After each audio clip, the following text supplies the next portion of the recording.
How's it going, everyone? My name is Marixel, and welcome to the stream. How's everyone doing? Is everyone doing good? I'm doing very good. Also, I don't know why that's there. Sorry. I thought I had to go. It was a long distance call, but it wasn't.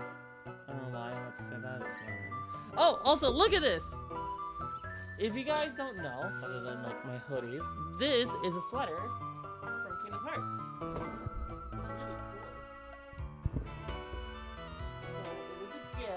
From someone I know,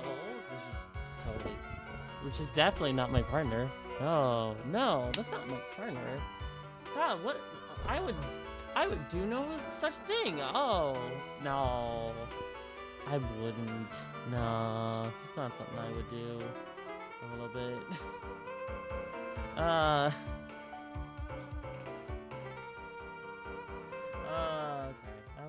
Okay, fine.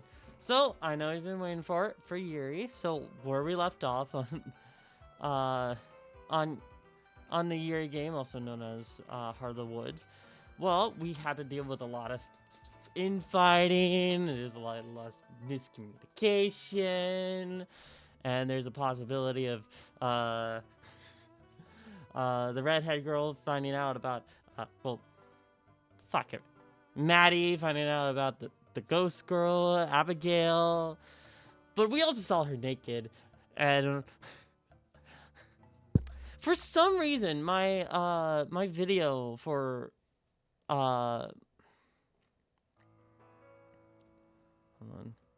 For some reason, my video on the thing didn't really get a lot of views. It's only get like, as far as I can tell, on Twitch, it's like 3 views right now, which compared to the rest of them, which are usually like 300 or like 1,000 right now. There was one with the 1,000.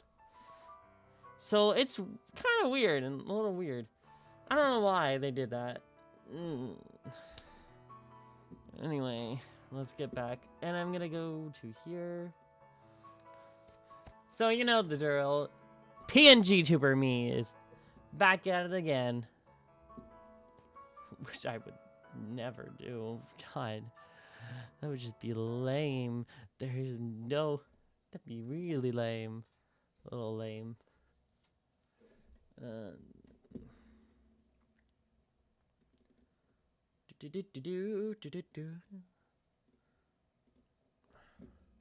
Hold on, give me a sec. Boop, boop, boop. Aha! Alright.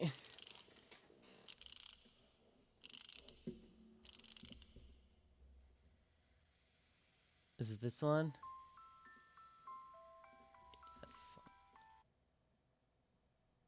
Alright. Alright. The skies are gray. Alright, let's do this. Let's do this. The skies are gray when I wake up. I check on my phone for the first time, thinking it must still be early. But no, it's already 10:10. Alright, let me put it up on the time because I only have like an hour and 30 minutes. Because I will do 1 hour and 30 minutes for this and then do Fortnite next. So if you guys are waiting for like watch me play Fortnite, then it'll be there for like 7:30 most likely. So nah, it's still gonna work, maybe a little bit. All right, it's the clouds that are making it so hard. We're definitely in for a lot of snow today. Looks like it could be more than any of the previous storms. Sighing to myself, I get out of bed and get dressed without wasting any time. There's no way I'm going to be able to see Abigail today. Oh, right. I forgot the one time. That one time is like Maddie kind of assumed, or both Maddie and Madison. Not Maddie. Fuck, I forgot the orange hair girl. I'm bad at remembering names. Please forgive me. They assumed I was possessed, which is not. Maybe I am possessed. Maybe I got possessed by the evil lady, by the evil stepmom who turned into a parasite and going all parasitic. Maybe I did. Whatever. Whatever. Not my problem. That kind of is my problem. Anyway, there's no hope I'm going to see Abigail again. Not with the weather as it is. I hope she won't wait up for me. It's frigid in the living room. I spent a while trying to fix the heater, but to no avail. I don't even know what's going on. Tara must have had it pretty rough too. At least she could bundle up in blankets and keep warm. The door in her room was shut, so she's either gone or still asleep. I'm glad that things have improved between us. She seems to have change of heart or something, because a couple of days ago she started making small talk again. Even our argument over the footage wasn't as explosive as it could have been. If it had happened 3 days prior, we probably wouldn't be on speaking terms at all anymore. Oof. I make myself a bowl of cereal and have a quiet breakfast alone. Aw. Although I've gotten used to not interacting with Tara. Oh! Oh, wait, I'm Max! Oh, it's Tara! Tara Normal! Why did I forget about Tara? Tara. Fuck. It's Tara. Tara's the one who was naked with Matt, with the girl. God damn it. Bad at remembering names. Alright. I'm Mads. She's not Tara, but like my good friend Tara is there. Okay. There's still my visits with Abigail to look forward to. Now there's no telling how many days it'll be until the weather's clearing up and enough for me to see her again. Hopefully it'll blow over quickly. It already started to snow a little. Just to pass the time, I moved my laptop out in the living room and started an episode of a show I've been meaning to watch. I keep one headphone out so to be able to hear if Tara leaves her room. She never does. After 2 episodes, I get up and knock on her door. Unsurprisingly, there's no answer. Took a quick peek inside. Empty. She must be at Morgan's again. I wonder about Morgan. At this point, it's pretty obvious that they're more than friends. I'm not sure how I feel about that. It's none of my business, of course. They're both adults and can do whatever they want, but I can't help but be a little envious. Don't worry. I hope Abigail also can touch you as well. More than the one thing, if you know what I mean. I meant holding hands, you perverts. Yeah. It's been more than a year since I've been on a date. Things ended sort of messily with my latest girlfriend, and since then I haven't really been looking. Working on the show kept me busy enough. Still, it wasn't that I was trying to avoid meeting anyone new. It just didn't happen. I'm not like Tara. I can't talk to strangers and carry on conversations straight away. Business stuff, sure. Small talk, no way. I've always been a bit jealous of that. Aw. So seeing how quickly and how naturally Morgan and Tara ended up together seems like a painful reminder of my own social inadequacies. I guess there's an expiration date on their relationship, whatever it may be. Though it's hard to believe that we're already halfway through our trip in Eisenfeld. Ooh, aren't even halfway there. It feels like it's been like 2. I don't know what I feel. It occurs to me that I'm in a similar situation with Abigail. Although our friendship is nothing like Morgan and Tara's, it's also time limited. Oh, you were thinking that you and Abigail are a little bit, Oh, I see what you're doing. I see your plan. I see your plan a little bit.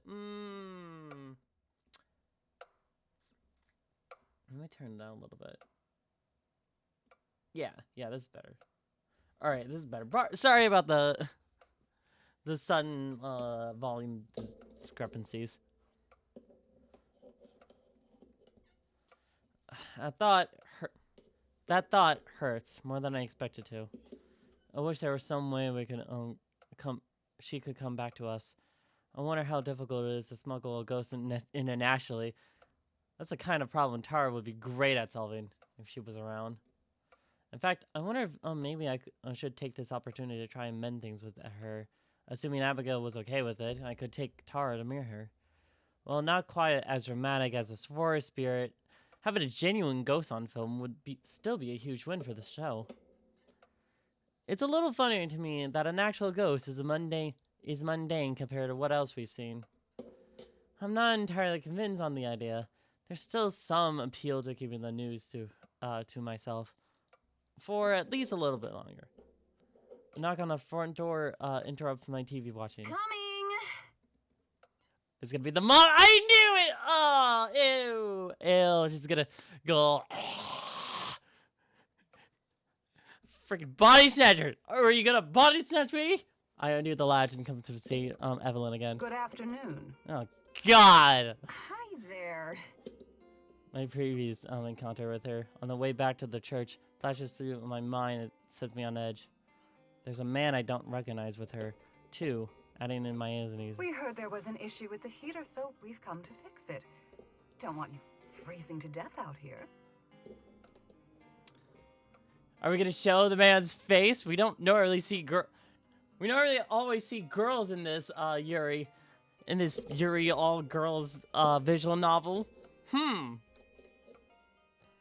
demeanor is 180 from last time. I wonder which of them let her know.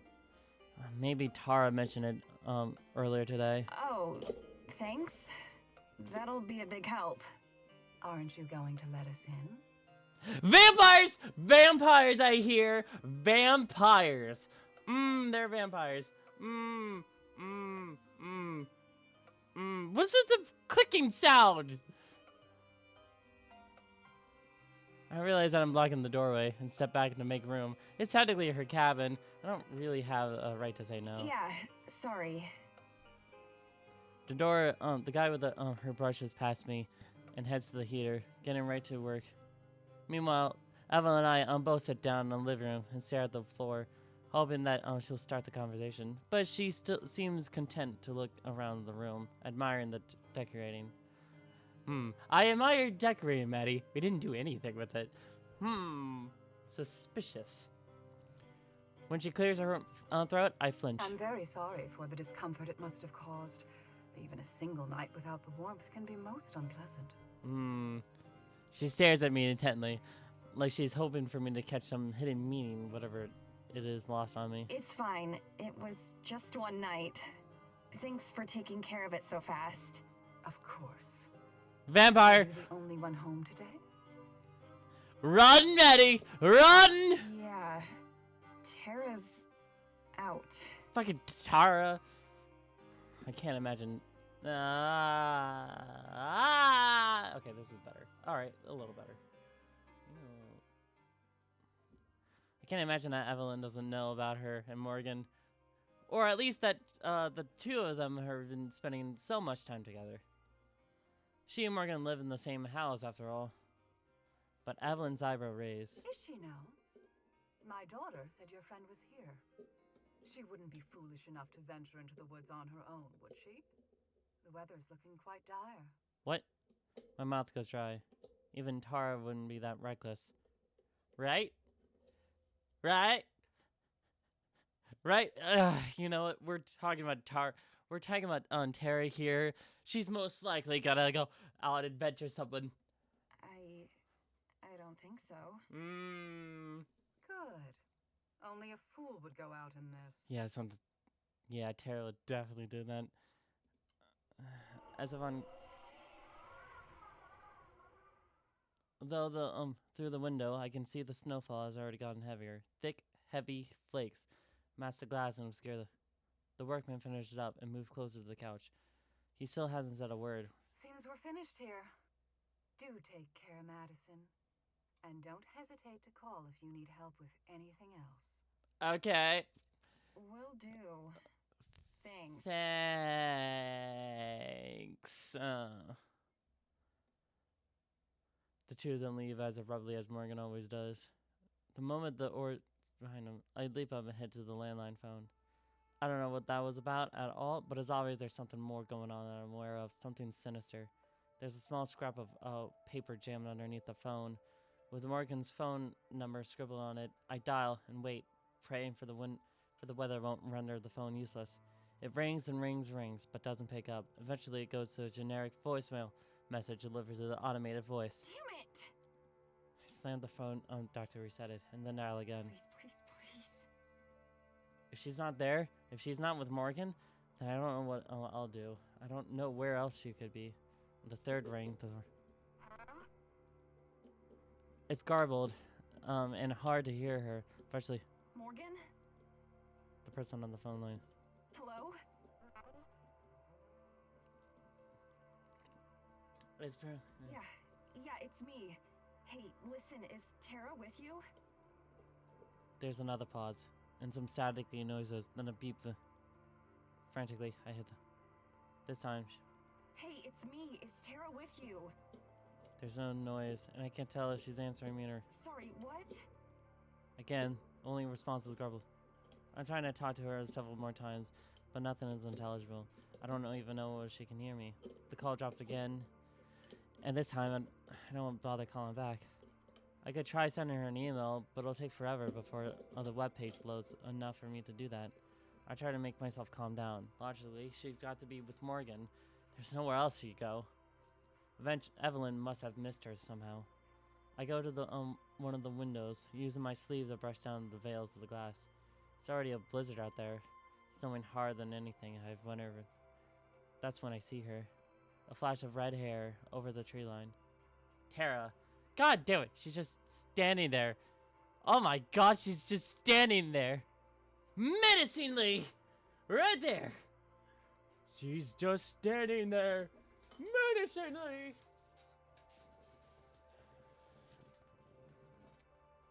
When she noticed me, she waves. What the hell is wrong with her? Pounding the glass. One of the downward indicated she would come in. Come inside, you moron! What are you doing? I know she can't hear me, but then she keeps waving. Then she turns and walks to the forest. What the hell? She's lost it. She's absolutely lost it. I fight against the wind and just to open the door. Tara! My voice is swelling up in the wind, and there's no way she could have heard me. I try yelling again, but but the cold stings my throat. It's some idea of a joke to her. It's a terrible one if so. Stepping on the front door, I can barely see her amongst the trees and swirling snow. She's just standing there waiting for me. I linger, not sure what to do. I can't just leave her there. She's going on to be asinine. So yeah, this could be a trick because that's probably not Matt. That's probably not Tara. Though then again, Tara's always like this, doing some weird shit. So 50-50. At best, bring a weapon with you. She waves again, more urgently. She clearly wants me to follow her. Maybe she needs my help.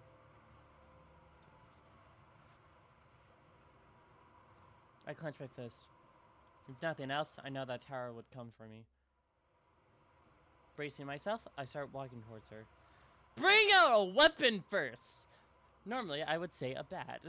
It's nearly impossible. Just keeping my balance and remains upright is a chore. Every step I take feels like a battle against nature. Slowly, though, I do it. Once she sees that I'm following her, she starts walking again. Though she'd wait for me to catch up, or at least to tell me what's going on. When I cross the tree line, the wind gets noticeably better, although the cold is no less bitter. Tara doesn't seem fazed. She's still forging ahead, always in distance no matter how fast I go. Close enough to see that I'm not close enough here. After a few more minutes, I finally start to inch closer to her.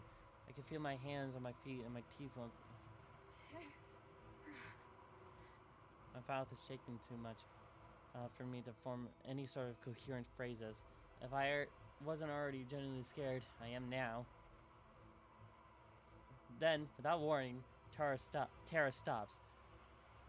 She stands completely still, back towards me. I do my best to push forward, finally making my way to her. This is gotta be a hard part.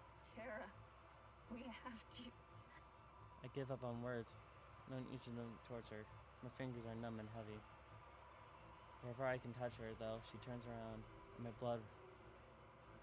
Oh, what the fuck?!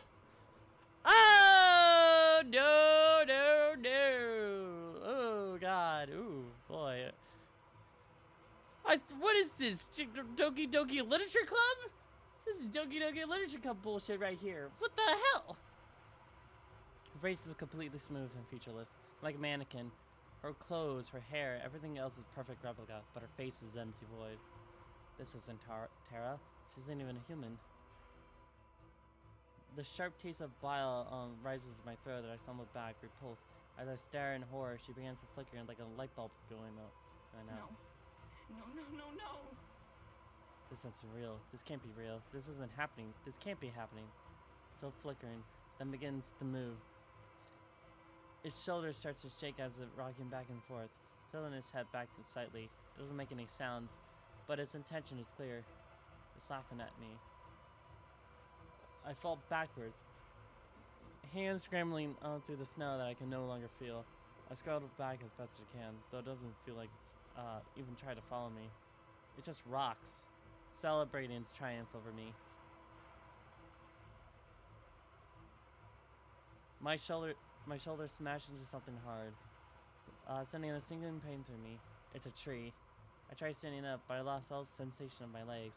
My fingers scrambled desperately, useless at the hard earth and slick bark, but I can't find any purchase.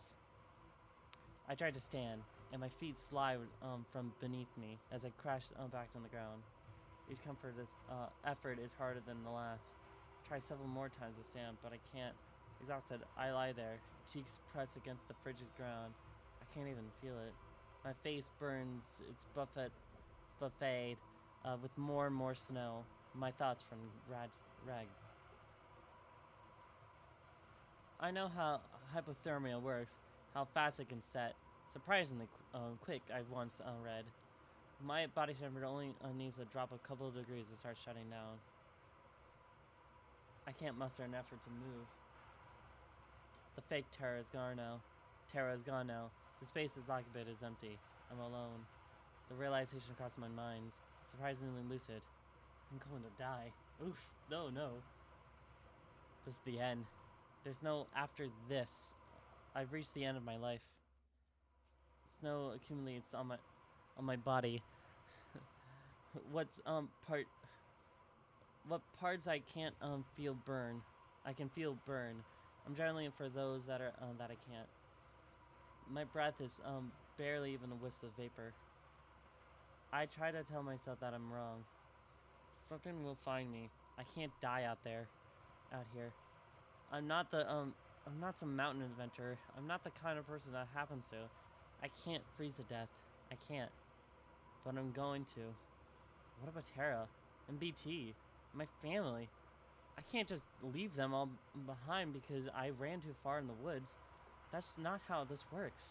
I try pushing myself back up, but I can't move my arms. I can't move anything. I'm sure that if my body allows me, I'd be crying. I don't want to die. I don't want to die. I don't want to die. Oh! Oh, is Maddie gonna die? Oh, no. My consciousness fades. Oh, shit! Oh, God, she's dead. Oof. Oh. Oh, a piercing light that should be unpleasant isn't that should be unpleasant, but it isn't. Shines in front of me. I want my body to reach for it, but I can't. Then I understand. This isn't this is meant for my hands to touch. I let go at all, giving myself up. But then a sound. Imperceptibly loud, deafening quiet. Something vibrant of full life fills my tired eyes. It blocks the light. And then... Oh, shit. Wait. Wait. Hold on, this is a picture.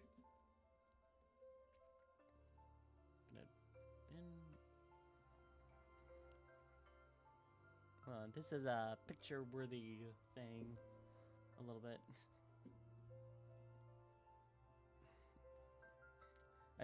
Abigail appeals, and a look of shock in her face, and then reaches out of my hand.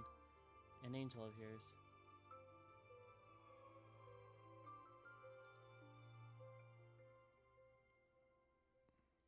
Oh shit.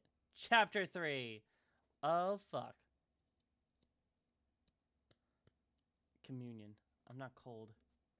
I'm not warm either. I'm not anything. Oh, well, she's dead. Never mind. Okay. Oh, that's bad. Oh no. I'm not sure if I'm awake. All I can see is a vast, profound blackness. I realize my eyes are shut. Are they frozen shut? I try to move my arms and rub my face, but then feel frozen too.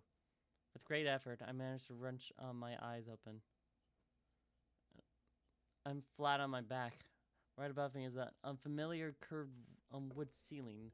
The gray smudges in my peripheral vision are the pews that I sat and read with Abigail just a few days ago. I'm in the church. I try to remember how I got here, but all I have are glimpses of what happened. Waking up alone, the mayor dropped by unannounced, following Tara. Not Tara.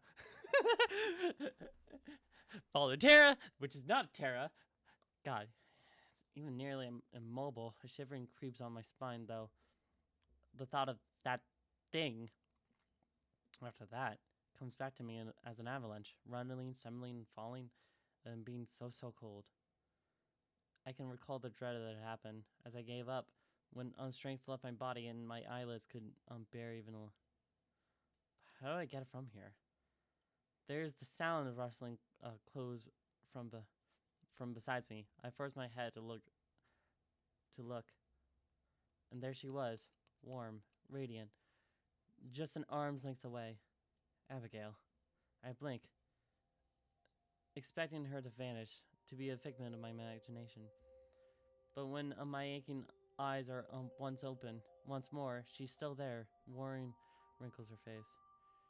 She saved me, didn't she? There's no other explanation.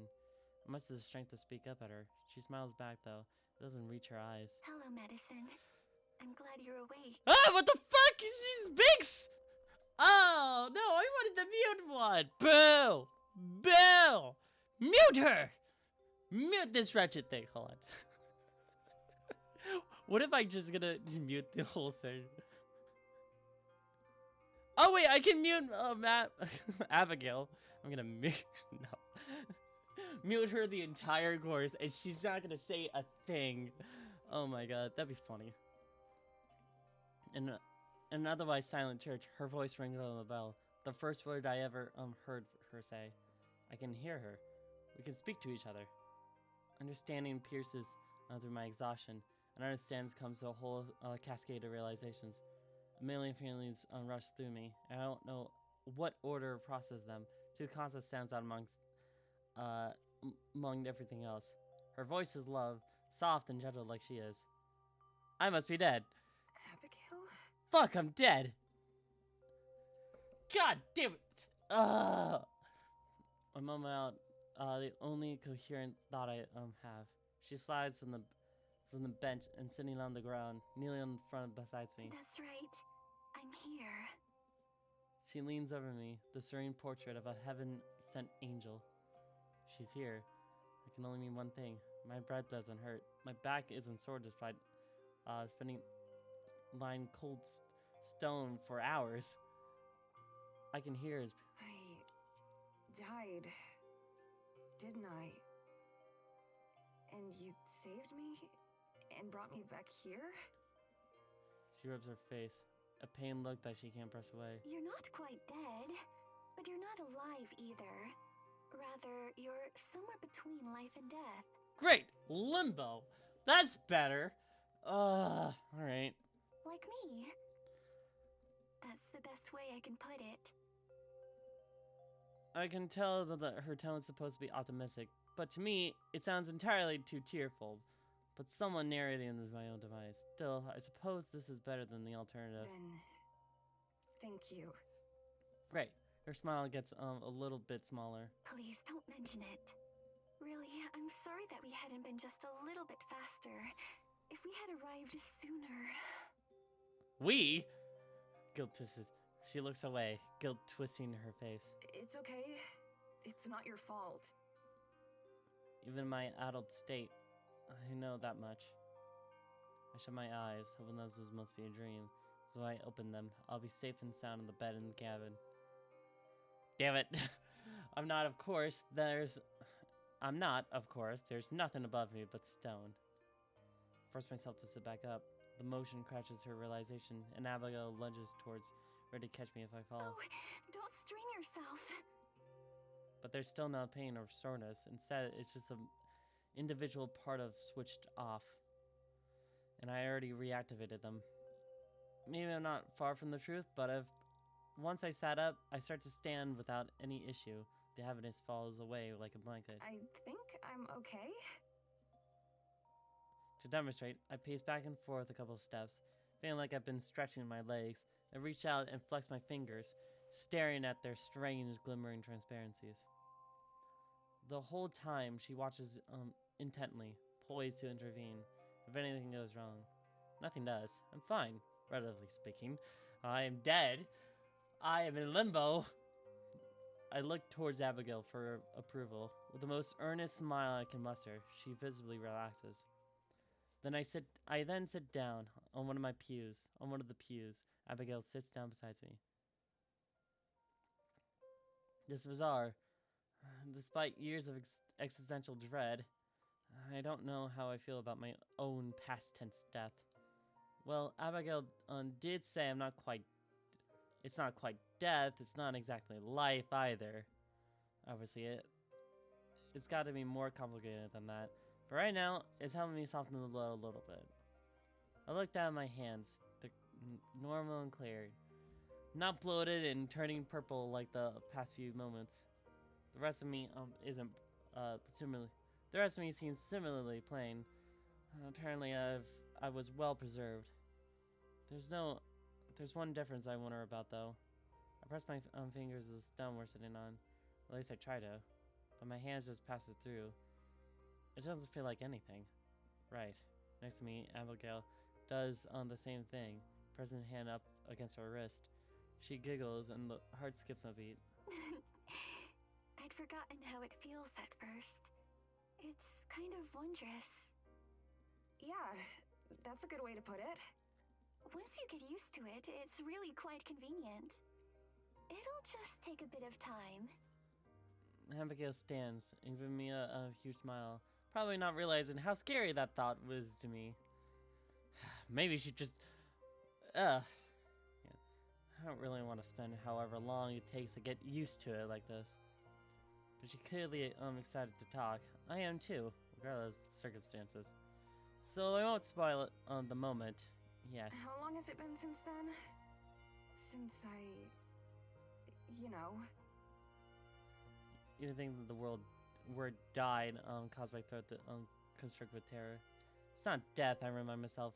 If I can feel afraid, then it can't be death. It's been over a day. You've been unconscious this entire time. I was afraid that perhaps I'd done it wrong, that you might not ever wake up. But here I am. I can see her eyes sparkle with tears, despite the fact I'm standing right here.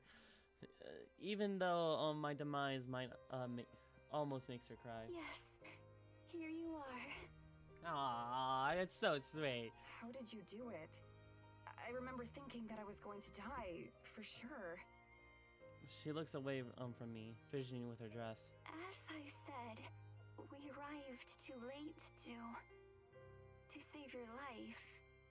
The cold had already set in, and you were so far from home. But we were able to save your spirit, your soul, the important part of you. And that's what you are now. Oh, great. I'm a ghost. A spirit?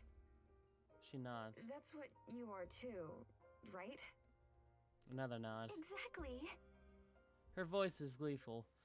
I can tell she's excited by this. I can't blame her. After 200 years of solitude, I'm sure I would be too. But for me, well, this is a nightmare, wrapped in irony. I came to Isafel as a skeptic, and now I'm this. It's so overwhelming. What will my parents say? Or my friends get back home? And what about everything else I left behind? I never prepared a will or anything like that. I don't even know what to think, what to feel. I suppose it would be grateful if I'm tr- not truly dead, but at the same time, I don't know what I'm missing out on. Maybe maybe it would have been preferable. I wish I could have at least said goodbye, especially to Tara. There's so much left unsaid. Wait, Tara. Aww! With a jolt, I turned my face to Abigail. Ah, I got emotional. Shit. She flinches of suddenly a move. Do you know if Tara's safe? My friend, the one who came here with me. I thought I was following her into the woods, but it was... The image of that fake Tara comes to mind, and with it a wave of dread. The memory of a repulsive simply of how false it was, how unnatural. She's fine. As far as I know, she was never in any danger at all. Son of a... I'm so sorry, Madison. You were tricked. Son of a bitch! Right. By who? The Queen of England. Oh, fuck! Tricked. Tricked by... By whom? Abigail looks uncomfortable once more. I'm not sure what name she uses now. The mayor of the village. Whatever you know her as. Oh! Evelyn. Oh, yeah, Evelyn. Yeah. So she's responsible. I'm no surprise at in the least. The way she always seems like a snake, coiled and ready to pounce. The bad feeling I got every time I interacted with her. She must have come by the cabin just to scope me out, and she had probably been planning this all along. I shuddered. Who is she really? Why would she want to kill me? I'll explain it later, but I promise you don't have to worry about her anymore. No! No, I'm worried about her because Tara is still alive. Clearly, that's supposed to make me feel better, but it doesn't. Yeah, she's not a threat anymore, but only because she succeeded. I want to understand. I need to understand. Why would she want me dead? I guess I'll find out in time. I just have one other question. Earlier, when you were talking about saving me, you kept saying we. Who else? Oh! Now her eyes regain that previous mischievous gleam that I've started to recognize on her. Great. Someone special. I'll take you to meet them if you feel you're ready for it. Oh my god. I think so. Yeah? I'm already dead. I don't give a shit. Spirit dead? Then where's my body? There's nothing to be accomplished by sitting down feeling sorry for myself right now. I've spent enough of my time in Eisenfeld doing what it is. Plus, I'm curious to see who might have helped Abigail. Who else could have known about her this whole time, yet kept her a secret. I stand up and absentmindedly offer a hand to Abigail to help her too. She takes it, then drops it immediately. Eyes wide and awestruck, she stares at me as I sprouted tentacles from my arm. Tears spring onto her eyes, seeping out of the form of thin river of her face. What is it? What's wrong? Did I hurt you? Your hand. I can feel it. Oh, I can feel your hand. She's right. I didn't even register as different to me. But the first time since we met, I can actually touch and feel her. She grabs my hand again, not standing. She closes her eyes as her finger roams over mine, taking in the sensation. With anyone else, anyone on Earth, it'd be awkward. But somehow with Abigail, I don't mind. It's a little endearing, in fact. After a moment, she seems to realize what she's doing. With a yelp of sheepish expression, she lets go. I'm sorry, Madison. I just got so carried away for a moment. Gay? It's fine. Really. Oh my god, it is gay. My skin still tingles with the feeling. Vivid because of the absence of anything else. Abigail also gets on her feet without my help together. Together, we face the door at the church, and they look like they've been untouched since I last here with Morgan and Tara. I wonder who they're talking, how they're taking it. I wonder what they're even about, that I'm gone. It's quite impossible. Tara hasn't even come by the cabin. It would have been days before she knows. I'll push through the thought in my head, though it doesn't make a difference at this point. I'm still alive and cognizant, at least in some capacity. And as long as that's true, there's still hope that maybe I can get out of the situation. All I can do is hope and learn.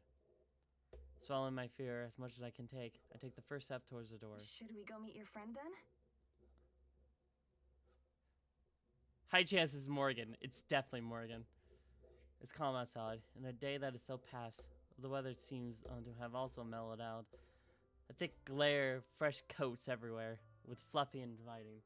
Yeah, where's my body? You could say my body has been... Probably my body is already frozen, probably eaten by wolves. It's most likely what it is. A few clouds darkening the sky overhead, but are nothing compared to the maelstrom that I caught in. The occasional flakes that fall seem serene, not threatening. Of course, they pass it through me. Abigail leads me into the woods. I try not to pay attention of how I can't hear my footsteps in the snow, or how the cold doesn't bother me. It's convenient, I'm sure, but it's wrong. The two of us walked side by side, deeper and deeper into the forest. And this will be the farthest I've ever gone, since previously I've never passed the church. Just like Morgan a few nights ago, Abigail seems to know exactly where she's going. Abigail, can you tell me a bit about what it's like now? Being a ghost and all. Nope. Spirit. Ghost. Abigail, face lines up and claps her hands together.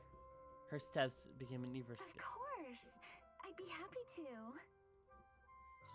She clearly means it. Where to begin? I found it to be quite convenient, personally. As I said before, we're not ghosts, per se. Or at least, not in the conventional way. Oh, great. Which is to say, we're not dead. It's more like we're somewhere between life and death. Yeah, I'm just gonna say we're dead, because my body's already been frozen and eaten by wolves, so we're pretty much dead. Yeah, I get that. I'm kind of fleshed out. I kind of got used to my feelings, my emotions, and my trauma a little bit. You and I are now fundamentally bound to the forest, and to everything else in it. In the forest, everything is connected. Oh, she frowns deeply, puffed out on her cheeks. This is harder than I thought. I laugh. I guess even after centuries, she never expected she'd have to explain it all on this to someone. It's fine. Take your time. Everything in the forest is connected. The trees, the grass, the birds, the foxes, everything. And that includes you and I, too. Oh, great. Connected? How? Abigail chews her lips as she tries to think about it to explain it. Her frowns return deeper than before. Finally, she just shrugs. Magic.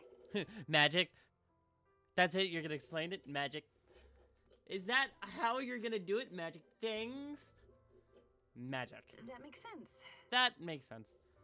Please, Abigail nods. Is that how you're gonna explain it? What's with the sun drop of music? I still don't know what to think. I've only just woken up.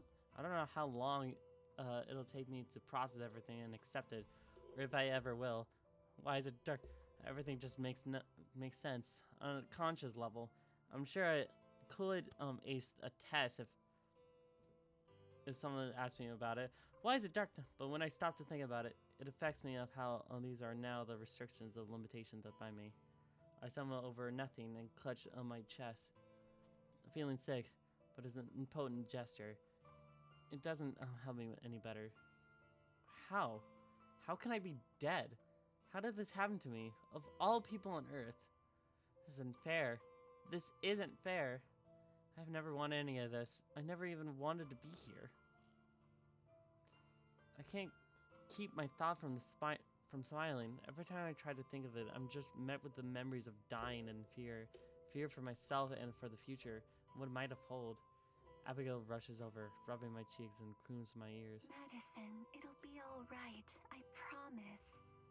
I know it's a lot to take in, but it'll be okay. I'm here for you. I'm here. I'm here. She repeats this line over and over again, stroking my back until the moment passes, dizziness fades and waves, and slowly stand back up. In all, my little episode must have been lasted seconds at most, but feels so long. Madison, are you okay? I'm here! Yeah, I'm fine now. Or at least better. Thanks. Her hand doesn't leave my back. Are you sure? We don't have to keep going right now. We could save this for another day. I brush away the emotion. It's fine. Let's just keep going. If I just sit and do nothing, I'm sure I'd feel even worse. If you're sure... Yeah, I'm sure. We resume our trek. The silence drags on for a while. Abigail shoots me glances every now and then, as if I'll disappear if she looks away for too long. In a morbid way, it's kind of funny. I look at her the same way not too long ago, but she was bright and radiant, and I'm dead, I guess. It brings the question of the forefront of my mind. Earlier, Abigail stops. I try to avoid eye contact. you said something earlier about Tara. How it wouldn't be possible for Tara to even see me. Correct. She speaks with measured words. Despite how exciting she's been, she's visibly holding herself back. Like any wrong word will set me off again. It's not too far from the truth. But I was able to see you, even before all of this happened. So why couldn't she see me? Abigail lightens up again, and a look of pride beaming over her eyes. That was projection. I've had a lot of practice. I'd be happy to teach it to you too, but it took me some time to learn. Great! I see. So that has some time, I assume. Decades. Abigail laughs nervously, trying to hide her slip. We lapse in an uneasy silence again. I take deep breaths, trying to distance myself from the hundreds of questions weighing on my mind. But my breath feels heavy, empty.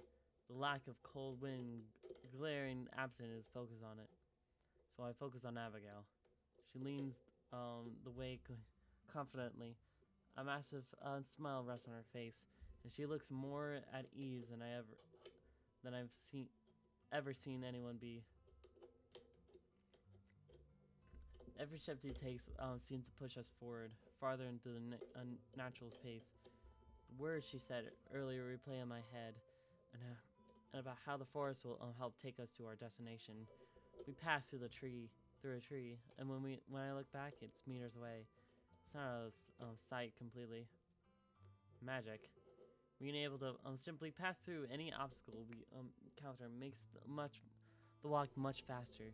Even so, I automatically step over debris, or turn my shoulder completely to avoid scraping the trunk of a tree when I can.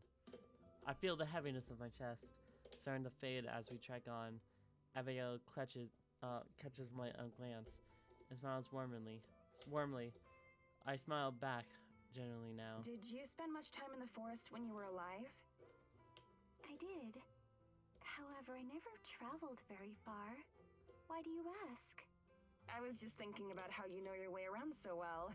It kind of reminds me of the girl I met here in the village, Morgan. I've had plenty of time to see it all. It's simple too, once you know how to do it. As long as you know where you're going, the forest will guide your way there. I'm certain you'll get the hang of it someday. I force an agreeable smile. In spite of everything, talking feels good. Talking about anything. So I try to keep the conversation going. What was Eisenfeld like back then? Much the same as it is today, as far as I can tell. Oh. Quiet and isolated. We rarely had any visitors. Even news of the outside world, or the rest of the country, country was slow to arrive. Yeah, get this. Like, we literally heard about the... What happens in the 18th century?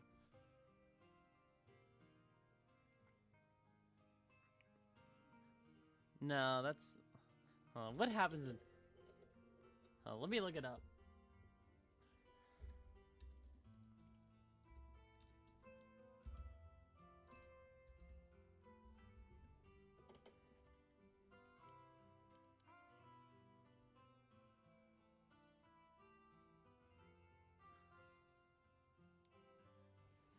Yeah, it took us yes, the scope. It took us that long. It took us like 5 months to find out about the Scopes trial debating on the evolution of the U.S. And even the publication of The Great Gatsby was like 6 months. Oh wait, that's 1925. Fuck. 1825. We just found out that it took 5 months that John Quincy Adams becoming the president.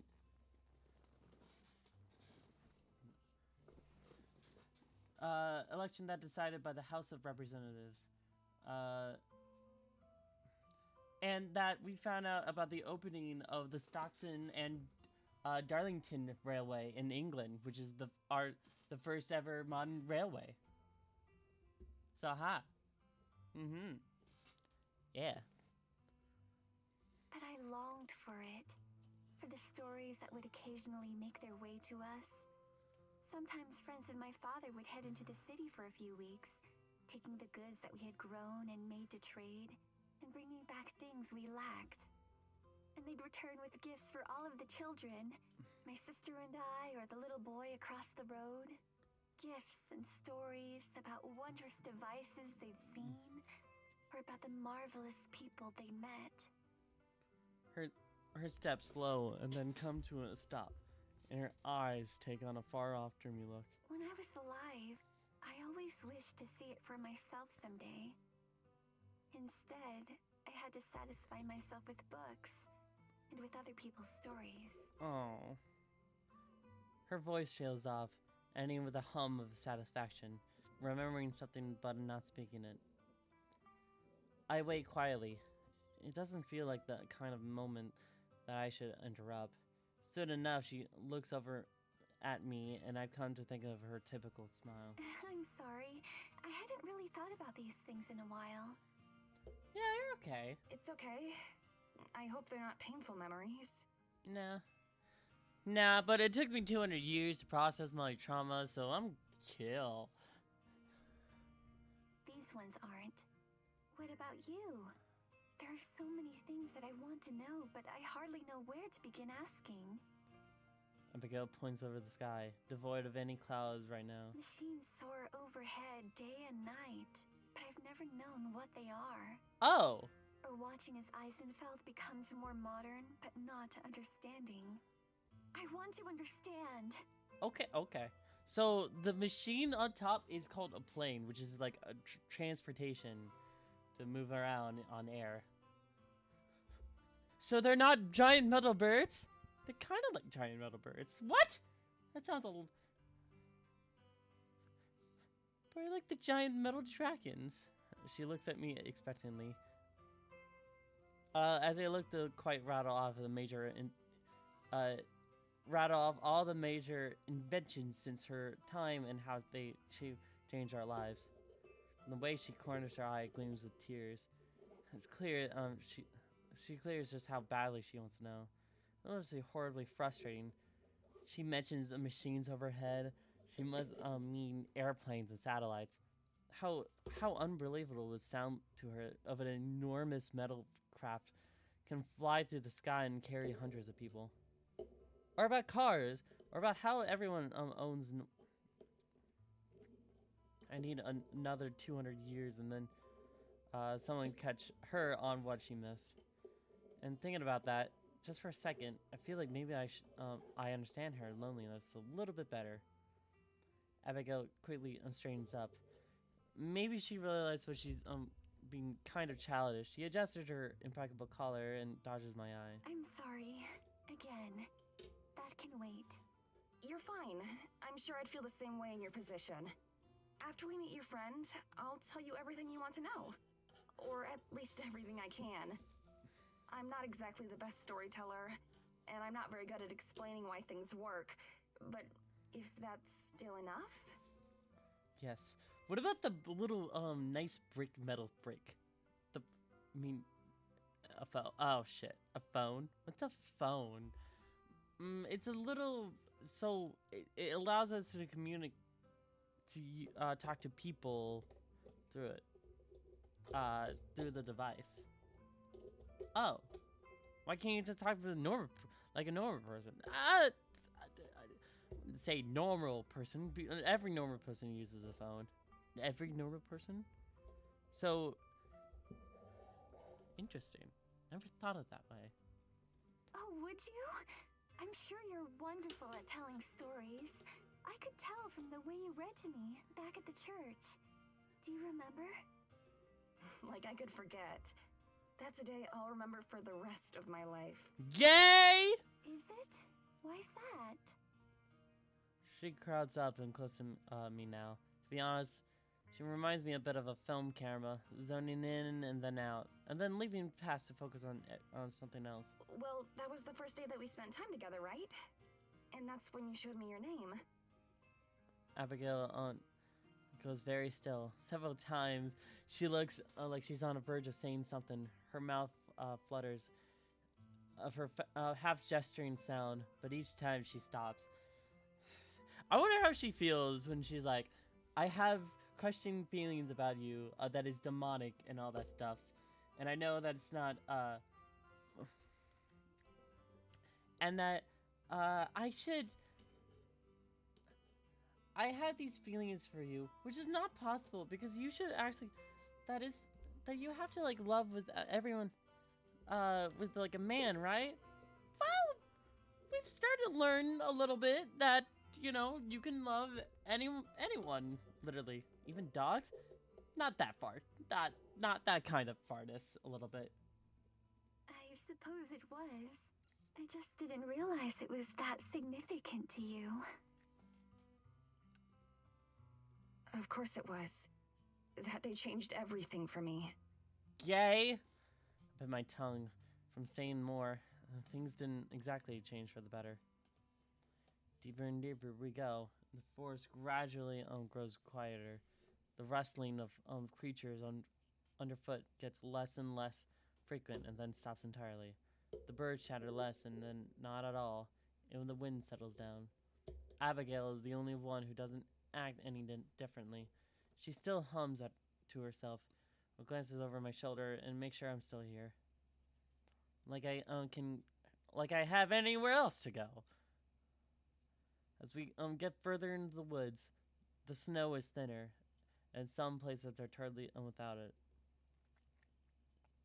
There are even a few patches of green, something that I'm pretty sure wouldn't be possible given the weather. The trees, which have been growing catastrophically close together, start to spread out more and more. I gasp at what I've heard when I see what's ahead of us. A grove of immense trees, larger than I've ever seen, lies before us, like the redwood back in America. They're so huge as to seem to hold up the sky. I totally bereft with snow.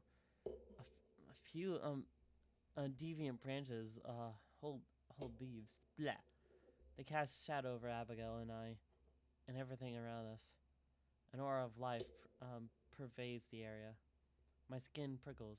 The sensation is vivid, running up my arms like a spark. More than the church, where are they now feels like a holy place, something sacred and primal. As we pass by, I have a distinct feeling that I'm being watched from all sides. The back of my neck is slick and with sweat, and I brush off my forehead as the pressure of being observed starts to hit me harder. What is this place? I don't mean to, but my voice comes out as a whisper. We're at the center of the forest now. These trees are the oldest ones here. They're the ancestors of all the rest. Oh. All of the life in the forest comes from here. I believe it. There's a quiet vibrance to this place. I walked a little bit slower, feeling if I don't want to cause a disturbance. I trailed behind Abigail, who seems totally indifferent to the atmosphere. It makes sense. She probably used it. She's probably used to it, and these plays luster worn off for her. I can't help but gape. Without the snow that I've gotten used to elsewhere, this feels like a wholly different place, another world altogether. Abigail leads me to one of the massive trees. My jaw drops even further. Oh God! Oh, I see his crotch. Then, across a small clearance, is the forest spirit from another night. The one has been stood in the storm and scared the hell out of terror of me. Somehow, it's much smaller than it is now. It is then, and still several feet taller than me. Oh, it's a little bird.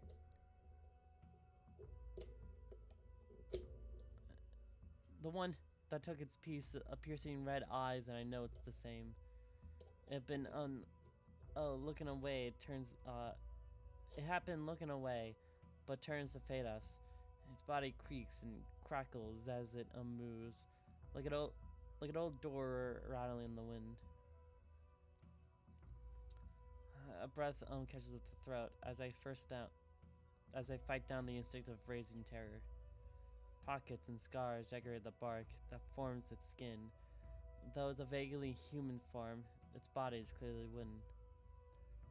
Little trees wind together, interlocked in the shape of its body. It regards me as kind of indifferent stare, similar to when we first witnessed it at the church. The impossibly red glow of its eyes is subtle now, and then previously winding the dying trees look over its body. It's merely hugging itself.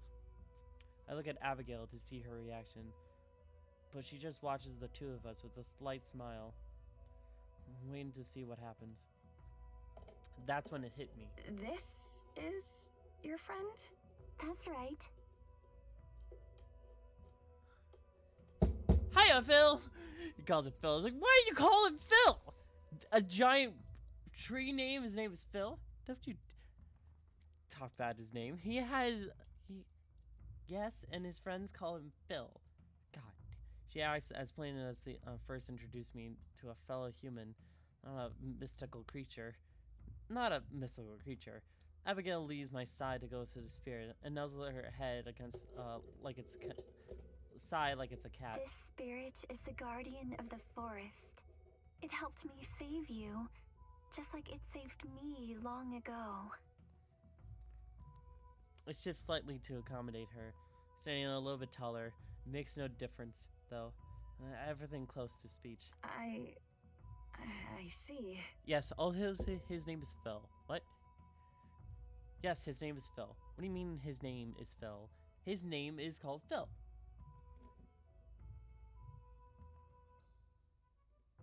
His name, he likes to be called Phil, this guardian of the forest? Yeah. I don't think that's how she wants to be named.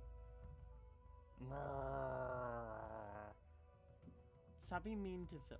Stop being mean to Phil. I'm not being mean to Phil! Bill. I don't really. Visions of its tall, imposing profile against the stormy sky really clashes with what's in front of me now. But still, I know she's telling me the truth. Take a fraction of a step towards, expecting it to be a bare its teeth and worm me off somehow. Doesn't react though. Does it have a name? Yeah, his name is Phil. If it does, I don't know it. I just think of it as the forest spirit. I think his name's Phil. I'm gonna call it Phil. Rrr. I think back of how Morgan had first described it as the forest itself has come to life. I don't know. She knew how right she was. This namelessness makes it feel even more wild and untamed. I can feel myself being regarded and judged by it, and I tempt to turn tail and run. I force myself to look open and then its gaze, and then it stands still, unnervingly silent. It reminds me of a grotesque scarecrow in a sense. From my peripheral vision, I can see Abigail look between the spirit and I, probably wondering if she should say something more, or knowing her, wondering what to say. I preempted her. I've come to say thank you for intervening and for saving me. Abigail told me that you helped. I don't really know how I can ever repay you. I owe you my life. Or, well, whatever's left of it. Brrr.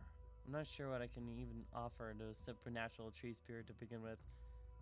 Fine, how about an iPhone? Whoa. A brick. Its eyes watches me. I'm passive. I swallow the lump of my throat and keep talking. I don't know what happens now either. I'm still getting used to all of this. But again, thank you. What, you want the picture of baby name? Wait, you want the baby name book? Why do you need the baby name book? Oh, do you want to know its name? Oh, okay, we can work with it. Then, not knowing what else to do, I bow swiftly and step backwards. Still, doesn't react.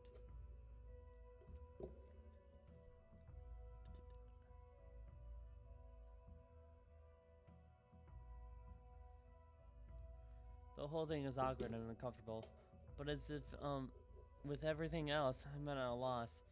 Can't even have a conversation with the thing, and the details of what exactly it is sparse. It feels like a waste of all come around all this way just for a few sentences, but I'm not sure if it understood those. It occurs to me that I have no idea how much the forest spirit knows, or even cares about the affairs of humans. I guess it doesn't care at least a little since I'm here. The spirit turns its head and faces Abigail, who smiles and pats its side. She says something to it, but it's too far away to hear that. Then, it's wordless as ever. The spirit rises and lumbers off to the forest without a second acknowledgement. Abigail watches it goes. Then she turns to face me with a bright smile. So what did you think? I guess the forest spirit's a little bit nonverbal. Wait. She has all the pride of a child with a new toy. I stare after the spirit, still barely visible between the trees. I don't really know what I think. I'm part grateful, part terrified, part shocked. When I saw it before, I thought it had to be a monster or something. It just seemed so ferocious and huge that I assumed it was evil. So seeing it like that is weird. It's certainly intimidating at first. When we first met, I was also rather fearful, but I quickly realized how kind and gentle it was. At least towards me. Great. I'm still brimming with curiosity over Abigail's own history, but she's made it clear that she doesn't want to tell me yet, so I won't pester her about it. Why wasn't it enormous this time? It can make itself larger or smaller at will. The night that you saw it, it must have had a reason. And you're able to talk to it? And understand it? Not quite. I speak to it and it understands me, but it doesn't have any words or language. Some of its mannerisms I've picked up over time. We've had quite a long time to get to know each other after all. Oh. Right. Abigail walks over and links her arms around mine. I startled at the touch, but more so how casual she is about it. Ready to go back to the church? Unless you'd rather stay here, in the forest. I imagine you'd be more comfortable with walls and a roof around you for now, though. Yeah, I would be. Let's go back. Arm in arm, she leans the way back. Morgan, you have... God damn it. We're in Evelyn's private drawing room. Tara is kneeling in front of the back door, wiggling a paperclip through the door. Looks like she never done this before. Tara, let's go. This is a bad idea. I'm not leaving till I get in here. She knows something about Maddie. I know she does. I looked around the room. I've been here plenty of times, but never into the connecting study. Evelyn hasn't so much as opened the door onto it with me in the room. I'm starting to regret telling Tara about it, though. If we don't get out of here... I'm not disagreeing, but this isn't going to help. We need to... Shit! She hisses and pulls her hand away. Her fingers are brilliant red as she holds them in her mouth. Are you okay? I think it burned me. What the hell? Screw this. Let's just break the door down. With a kick! Tara kick! She takes a step back from it. It looks like she's... I put my hand on her shoulder. I can't really think of a worse idea right now. She just end up hurting herself. Listen to me. We have to get out of here. Trust me. She doesn't even move to kick the door, but she also doesn't want to have heard of what I just If said. she hurt Mads, I'll kill her. Terror vibrates on in my head. In this state, there's no telling what she'd do if I weren't here to stop her. She'd probably be lighting a fire in the corner of the room or something by now. I can't let her get hurt anymore, though. I can't let anyone else get hurt. Listen, Tara. I've tried to force it open before. I think she has some kind of ward on it. No matter what we do, I don't think we're getting in there. Oh, so we say open sesame. Oh. We should say open sesame. Whoa. I'm not sure what Tara hopes to find out of the way either. Even if it's locked, I doubt Evelyn is arrogant enough to leave any real clues lying around it. There has to be some way in. There has to. Yeah, there has to be. Oh, look, a clue. What? We'll get at that office and we'll find out where she took Mads. I don't care how much weird magic bullshit Evelyn's got. We're gonna rescue Mads. She still hasn't given up hope that Maddie's alive. I wish I could share her optimism. All I can feel is guilt. All this was my fault. If I had never asked them to come over here, none of this would have, no one else would have been hurt. Tara, we need to go. Whatever burned you probably alerted Evelyn. She could be on her way right now. No, we can't give up now. Mads needs us. Tara, we need to consider the possibility that... Tara wheels towards me and grits her teeth. I can tell that if any of her anger she's feeling now is for me. If it is, I can't blame her. She hasn't been willing to face the truth of the situation. The truth of the situation. But she has to face it eventually. Then what, Morgan? That she just killed my friend? Do you seriously think she'd do that to Mads just for looking around the woods? Yes, I do. Then why did she go after you? No offense, but why did she look at you? My voice is colder than I meant to be. I generally wish I could take it back, but she still doesn't understand. I get that she doesn't want to face the idea of Maddie being dead. But she can't ignore the warning we're in. The look at Tara's eyes, however, says this isn't helping right I'm now. sorry. You're right. We don't know for sure yet. But we can talk about this later. Right now, we really need to... Behind me, the door creaked open. My heart stops. I can't move. I already know what's going to Good see. morning, Morgan. Tara. Ha! I instantly dashed towards Evelyn and Tara. Nothing good would come out of these two being in the same room together. I had to keep them apart. Evelyn just laughs. Just the sound of her makes me want to run, but I can't. You both seem so on edge. I'm sorry you don't seem to find my drawing room as relaxing as I do. I considered it as a form of etiquette for the drawing potentials. Look at this canvas I wrote. It's just like a weird kindergarten look of... What, did you drew that in kindergarten? Looks like a boat. I did this one yesterday. Fine, what about this? I call this an etiquette of A Burmese dog. It's just a stick figure of a dog. And what about this? I call it the Mona Lisa.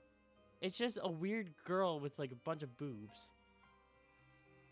And she looks like she's frowning. She smiles in the actual picture. Maybe it's time for some redecorating. How would you feel about a more earthy palette? I would consider more modern, more secular. She crosses the room with the window. Leisurely picks up one of the curtains, pretending to examine.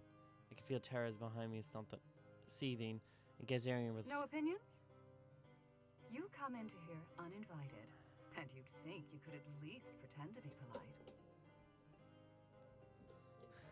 And as she glares at me, I can feel the temperature of the room drops instantly. I used to think there was something that was just my head. I changed my mind about it recently, and really gets closer. You never could, though, could you? You never could play along. Always so obstinate. You have to fight every step of the way, just like when you were young. Always cutting your own hair short. Stop cutting your hair short. Because nothing was ever good enough for you. The clothes I bought, the food I made, and you had to control just one thing. A rush of heat and cold crawls on the nape of my neck. A rush of shame. Evelyn's mouth twists slightly, just enough for a smile, and she breathes a freezing laugh of pride. When was it you realized you couldn't even hold scissors anymore? And you ran around town begging someone to cut your hair. No wonder no one else ever wanted to be around you. I imagine that's why you had to look all the way overseas to make a friend.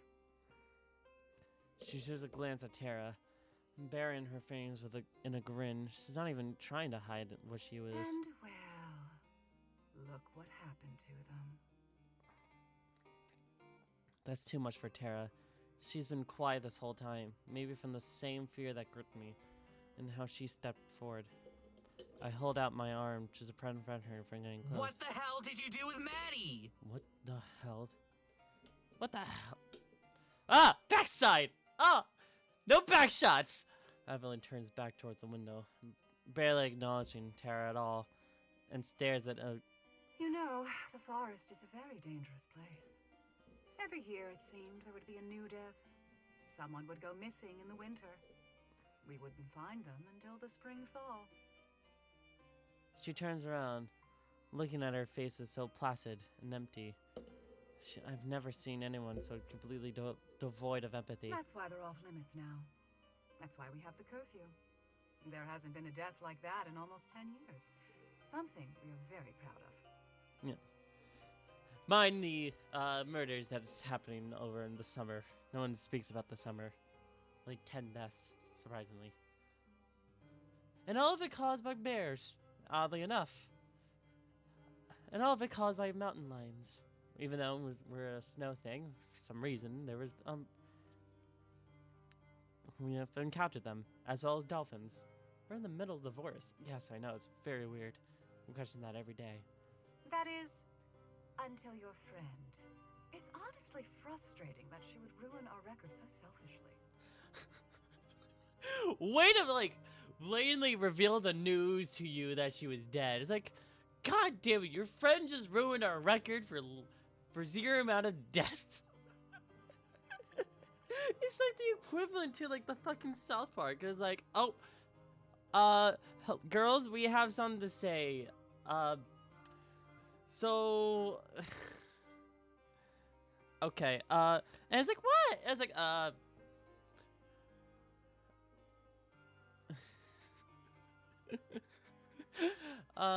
people with their grandmas step forward. They all step forward. I was like, that's so fast, girls. I wonder if she had any idea of the headache she was going to cause me. She shakes her head. She's smiling again. Wow, I cannot. Enough of the bullshit. Mads wouldn't go out there and get herself lost. She wouldn't. She's way too cautious for that. Yeah. You did something to her and you're gonna tell me, or I swear to God. Evelyn looks up. Her smile is gone, and her eyes are sharp as her fangs. Tara goes silent at the moment she. I'm shivering now. Pull my arms close to my body. My God, she looks like she's like, what the? She's more. She looks like she's shocked. Cause she's shocked. Cause like, oh shit, pissed off a girl. The air seems crackling with ice. I try to take a step backwards, but Tara won't budge. I'm not sure it's out of anger or I've fear. been so patient with you, Morgan. Endlessly patient. With you and your friends. A mother's patience never wears thin. But then, I never was much of a mother, was I? No, don't! Tara raised in the air, bound in invisible force. A look of fear spread across her face. What the fuck? I reach out my hand. It's too late. Behind me, Tara rises slowly. What? Morgan, help! What's happening? What the hell? I mean, what the hell? She has the force?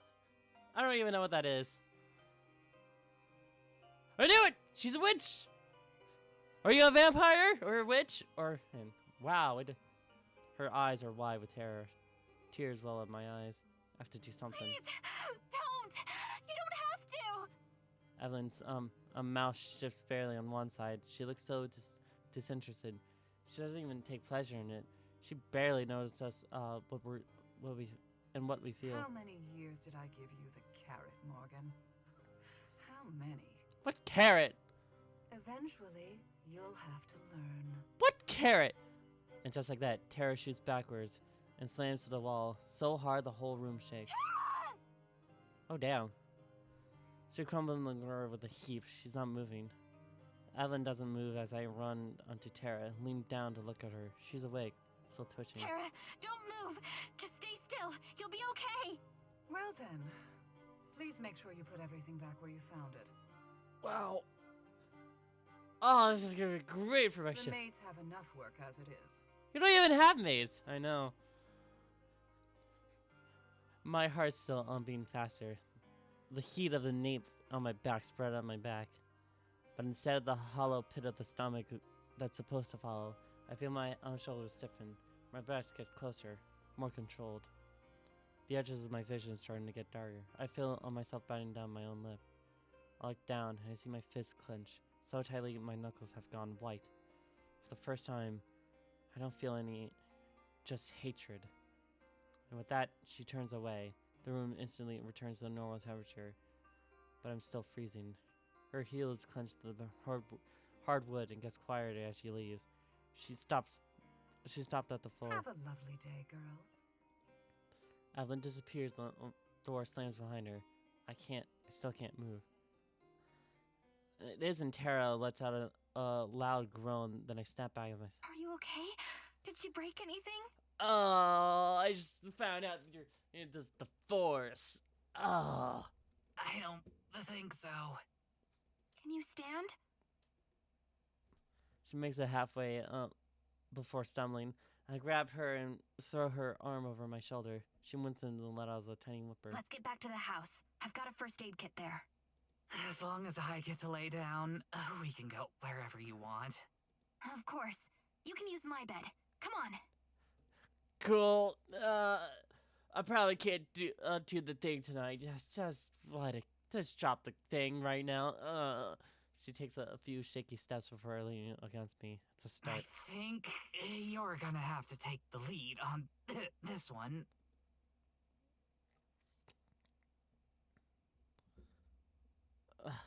Tara does her best to help me get her up the stairs. Whenever it's due to injury or shock, she's barely able to stay standing while leaning on me. Climbing a staircase is difficult, but in the moment, there isn't really anywhere else I can take her. When I open the door in my room, Geladura is in the center of the bed, cleaning her paws contemplatively. She doesn't look up at Come us. on. Let's get you on the bed. I half expect her to give me some kind of knowing look of she's somewhere over the bed, but she doesn't. She nods weakly. Ah! Tara claps face first over the shoulders of the bed. Gelidora doesn't even budge at shakes in the weight. She acts like she doesn't even notice. Gelidora, move please. No way, bitch. No response. She just continues slowly raking her tongue over her paws. Ever since Tara and Maddie got here, she's been particularly obstinate. I wish I knew why. I tried to be frustrated with her, especially with everything that happened today. But I do my best just to gently force her to move by climbing on the bed next to Tara. Gelidora finally looks at me, a paw let indigently in the air. There's plenty of room on the floor.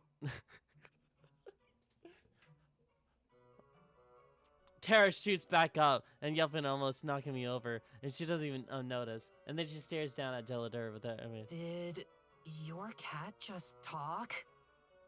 Gelidora cranes her neck around on the look at Tara, and then speaks again. No. Okay. Her face is languid and drips out of her mouth like syrup. Tara's eyes dart back at the cat to me and the cat again, hoping for some kind of concrete response. Yeah, I told you. Her face lightens up with newfound energy. The line of pain that had creased it disappeared in an instant. I knew it! I knew I could trust you! Sure, it was weird that you didn't actually talk, but I get it. Shy around strangers. That's valid, and also, big mood. So real, Tara. So real. But I knew it. I knew you weren't lying. Man, I'm getting excited, and we're gonna tell on Tara. I'm gonna tell Mads if I find her. I'm gonna tell Mads about it. Hell yeah. That you weren't kidding, and then she owes me $5. Did you bet on her? No, but she owes me $5. I've been because she asked me for some. I don't think her crazy. It's just I smile. After knowing we've been through together, a part of me feels warm when she says that. My chest grows the warmth I've only felt around Tara. After anything, it should be obvious that she believes me. But Tara sincerely catches me by surprise every time. Gelidora doesn't even find it as endearing. She rises methodically with paws toward the back of the bed. I'm worried about her. Every month she's gotten more and more cat-like. But this was the first time she didn't even speak at all. So we're so close to the full moon now. It's not going to get much stronger than this. I can't help but wonder what time she has left. Gelidora, how are you feeling? She looks at me with bright blue eyes, alive with magic intelligence. I feel hungry. Motherfucker. Did you bring me food, Morgan? I don't think you did. Why would you? She stares at me. The expression of her cat face is unreadable. I didn't. I'm sorry, Gelidora. It's been a difficult morning. What? Morgan looks at Tara. You don't have anything, do you? I think I have a melted chocolate bar in my pocket, but can magical talking cats eat chocolate? Gelidora regards Tara silently. Her white tail swishes slowly across the bedsheet. Then, without saying anything, or giving any indication of her intentions, she turns and hops over the windowsill. Gelidora, wait. Jella? She turns my head back at me and gazes into my eyes. I feel like I'm being measured. I always feel that way around her. No. I'm thinking of what Gelidora would say. Like, change the voice actor to the one in Ghost Stories. It's like, God, you are one of the most ugly fucking people I've ever seen. My God. My entire life. My God. You wait. Oh. She turns away and sways her tail lazily. I will be back. And with that, she leaps in the window and branches off the nearby tree. She slips through them with a rush of white water until she was gone in sight. Tara and I sit quietly in a few minutes before she finally speaks. Your cat is weird. I love you, Tara. I love you. Yeah, a little. Tara smiles. Morgan smiles back, and the two sit together. Gelidora is gone for hours, and I need to talk to her. Things have changed so much today. I think she knows what to do. She'll know what to do. I hope she will. In the meantime, I tend to Tara. She protests at first, saying she's fine. I don't doubt she thinks that, but I want to confirm that for myself. Eventually, I'm able to convince her to let me look. Her back is essentially one giant bruise, but that's it. It doesn't look like anything has broken, at least. It's a relief. But maybe we were just lucky. Maybe next time Evelyn will do worse.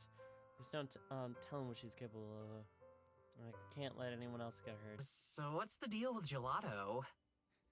Geladora, I open my mouth to speak before I can. Tara cuts me I off. mean, I know she can talk. Please don't say she can talk.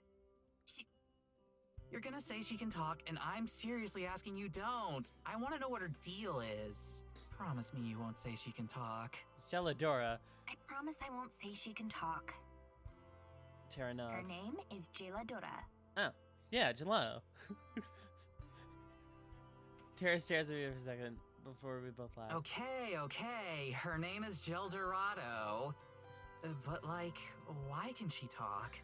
I've met a lot of weird cats, but none of them could actually talk. Not even the character named Meowth. Well, it's because she's not really a cat. Of course. Okay. Tara tries her best to sound like she's completely understood the situation now, but as obviously she wasn't. I take a deep breath. Dora isn't a cat. She's a fairy. Mm-hmm. I don't know a lot more than that. I know Evelyn cursed her to be in that form. Her memories are hazy, though, and it's only been getting worse. She wasn't always like this. She's been around as long as I can remember. She only started talking to me when I was 12, but even back then, she's forgetting she was ever a fairy. I'm worried that soon she's not going to be anything other than a house cat. Tara nods, seemingly taking everything in, and then she's quiet a moment, thinking about it. She doesn't really seem that helpful. Yeah, I nod my head She sadly. used to be. I'd have never known anything about what Evelyn was without her. I bit my lip. For a long time, she was my only friend. She was the only one I could really trust. I still believe in her. I still believe she can help. I look away. Even if I'm telling her my story, I still can't tell. There's still so much I'm not ready to share about growing up here. I don't know if I'll ever be I ready. know it sounds like I was just a lonely little kid looking for a friend. But I promise she has the knowledge we need in there somewhere. Sarah starts to lean towards me, while letting out a grunt of pain as she moves. I go to push her back down on the bed, but before I can do that, her arms wrapped around me. She's giving me a gentle squeeze, and I lean into her in response. I want to hug her too, but I know that she wouldn't be doing her any. So I sit there, letting her hold me, try to take refuge in it. Trying to remember that I'm not alone. You don't have to make excuses. I believe you. Aw. And I'm sorry you had to grow up like that. It's their loss that they didn't stick around to see how cool you turned out to be. Aw. She pulls back and grins at me. A smile, the same goofy grin I've seen hundreds of times before. It's so much better in person than it was on screen. It's exactly what I need right now.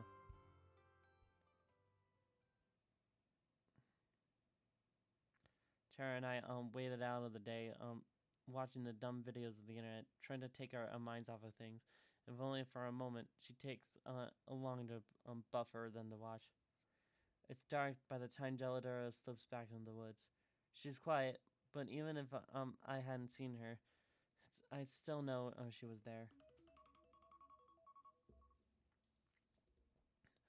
Something about the air room changes when she answers it, the same as Evelyn. Geladora seems they are close once. She doesn't know how, but I believe Hello, her. Dora. Geladora. Meowdy! Morgan stops silently as she How's your hunting? she looks at me. If ever a cat would give me a satisfied grin, and so she would her voice feels like luxury. It was good, Morgan. Much better than your hunt this morning. She jumps on my lap and rubs her head against my. How does she know about that? I know much about Evelyn. Her voice is deep and stone, rumbles her throat with a purr. She stops rumbling in my hand. And Evelyn knows everything about you. Oh my god, that I'm having sex with her daughter? I, yeah, kinda. Oh. I should probably ask her about that. She's the enemy. I know, but you have to like be nice, you know, a little bit. What did you think would happen, cursed child? I hate when she calls me that. I spent years dealing with it looming over me, and the last thing I want her is rubbing. Even that, I hate that she's right. I should have known this would happen. I should have kept Tara from going to the office. But I never imagined Evelyn was that strong, and Tara's paying the price over my face. Evelyn is as good a hunter as any cat. She'll never let her prized vessel out of her sight. She's watching you even now, Morgan. And when the moon is full, she will finally strike. Oh my god. That means she watches us naked and having sex. Oh god, did she know I was a bottom? You were topping? I don't think that's necessary. Oh, she watches everything. She watches everything. Even the part when Tara was the bottom. No! No!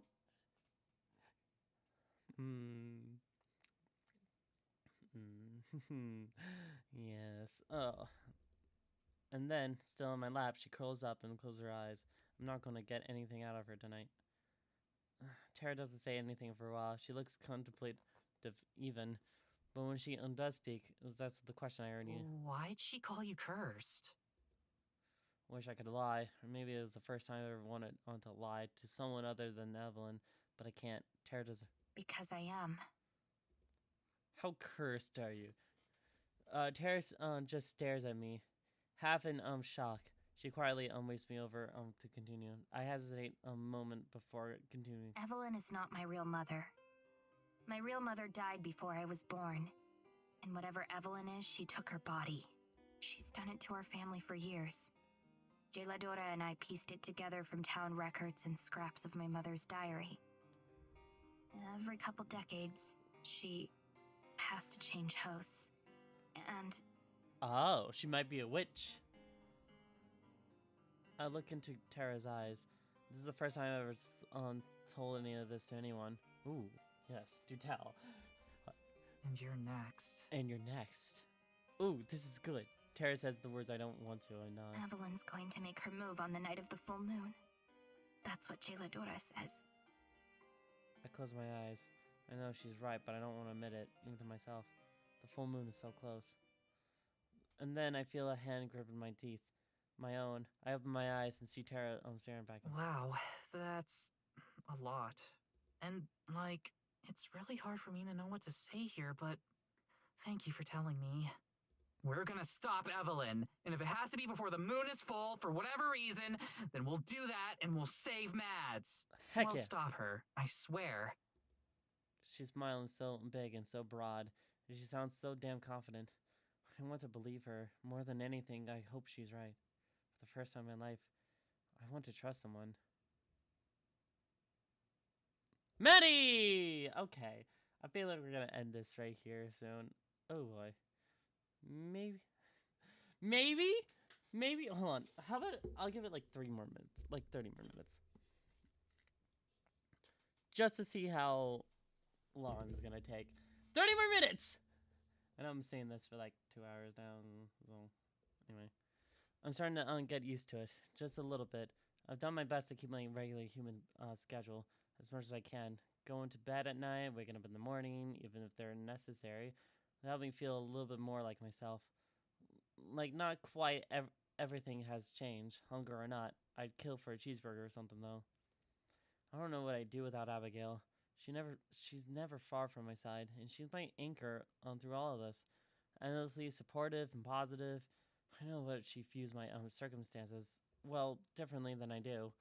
And she knows she enjoys having me here, but I can't fault her for that.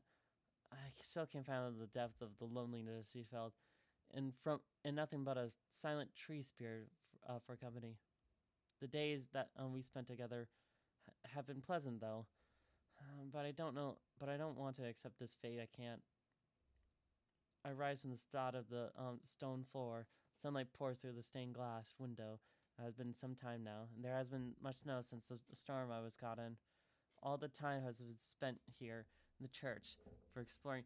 Actually, you know what? I am kind of this short a little bit. I'm probably gonna do this. This is the teaser for now. In the meantime, I am gonna take a break a little bit.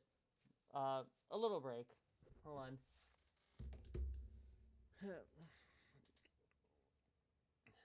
Sorry for doing it abruptly. A little bit. Alright, hold on. I'm gonna show my face a little bit.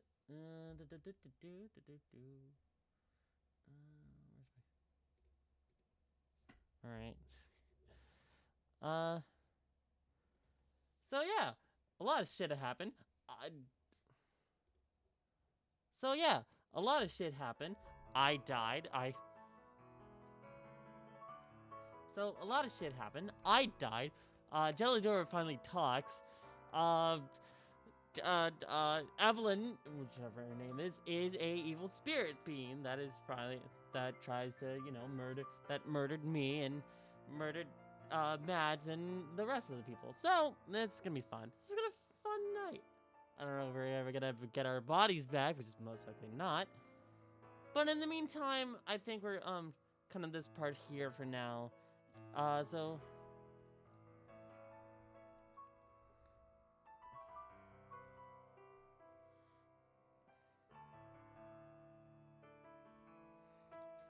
So anyway, we're gonna cut this short a little bit. But I'm gonna be on break for a little bit. Come back. And then we're gonna play some Fortnite anyway. So take care. Well, I'm gonna I'm gonna stop recording. So this is not take care part, but who knows. So anyway, thank you so much for watching for the Heart of the Woods part video. I hope I see you in the next video. Bye bye. I'm gonna stop recording.